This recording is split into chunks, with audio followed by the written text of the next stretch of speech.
एक सवाल बनता है, क्या हम माने कि ये आखिरी बड़ा सुधार है या आगे जीएसटी 3.0 और इनकम टैक्स 3.0 की ज़मीन भी तैयार हो रही है साथ के साथ? देखिए, एक इंग्लिश में कहावत होती है, परफेक्शन इज नेवर अचीव्ड। जी, आप कभी भी परफेक्ट लेवल पे नहीं पहुंच जी, सकते हैं।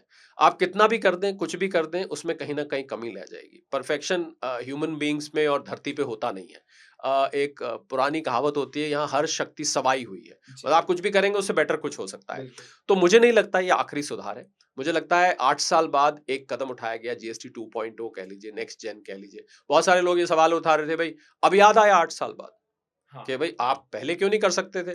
बिल्कुल। तो आप देखिए, टैक्स की कलेक्शन अब जाके 1,90,000 करोड़ हुई है। जी, तो हमें जो भी चेंज करना है, एक कॉन्सेप्ट होता है टैक्स में, उसको हम टैक्स न्यूट्रल कहते हैं। जी, टैक्स न्यूट्रल का मतलब है कि जो टैक्स आ रहा है कम से कम उतना आता रहे, क्योंकि राज्यों का खर्चा सब वो सब भी रोज़ी-रोटी चलना है। उससे चलता है, सरकारी तंत्र उससे चलता है। बिल्कुल, तो इसलिए अब लगा सरकार को कि अब हम ये रिस्क ले सकते हैं।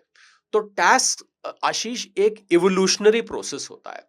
ये धीरे-धीरे इवॉल्व करता है। आपने इनकम टैक्स का नाम लिया, जी, 1961 में बना था। जी, 64 साल उसकी उम्र हो चुकी है, सीनियर सिटीज़न हो चुका है।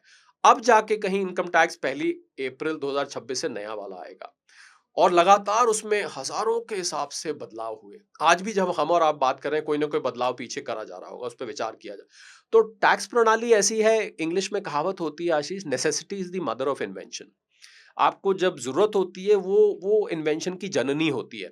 तो अब जैसे-जैसे ज़रूरत महसूस होती गई और अब सरकार को रेवेन्यू वाइज़ ये कंफर्टेबल लगा कि अब हम ये रिस्क ले सकते हैं। रिस्क है बहुत बड़ा, क्योंकि आप देखिए ना, आप 28 को 18 ला रहे हैं, 12 को 5 ला रहे हैं। कहीं को तो ऐसे खत्म ही कर दिया। खत्म ही कर दिया, तो इसलिए ये हो सकता था एकदम से मान लीजिए कलेक्शन गिर जाती, तो सरकारी खर्च कैसे चलता?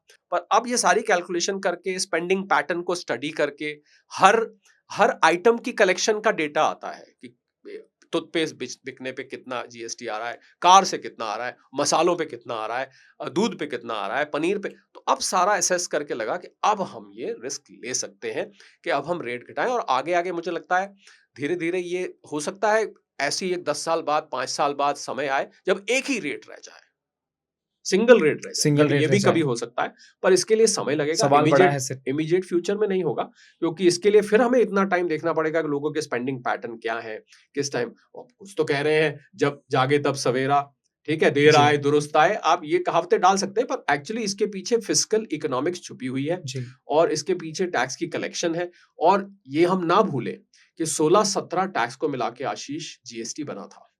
बिल्कुल। राज्यों के पास इस समय बहुत ज्यादा राजस्व के संसाधन नहीं है।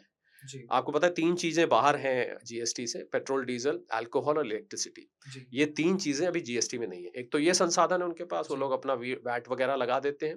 एक उनके पास स्टैम्प ड्यूटी आती है जो प्रॉपर्टी सेल पे। बिल्कुल।